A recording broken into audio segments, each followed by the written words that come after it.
അമ്മ എന്താ ഞാൻ പറയുന്ന മനസ്സിലാക്കാത്ത?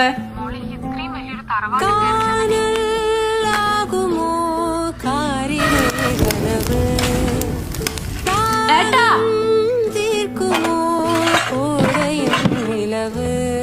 എനിക്ക് വേസ്റ്റ് ഭയങ്കര പ്രശ്നമല്ലേ? ശരിയാക്കാം. ചോറ് കുക്കറിലാണ് വെച്ച മോളെ. ചോറ് മാത്രം അടുപ്പിൽ വെക്കണേ.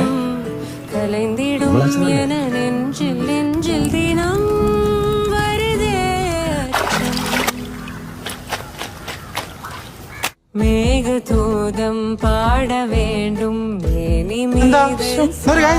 ഇന്ന് സ്ത്രീകൾക്ക് വിശ്രമം.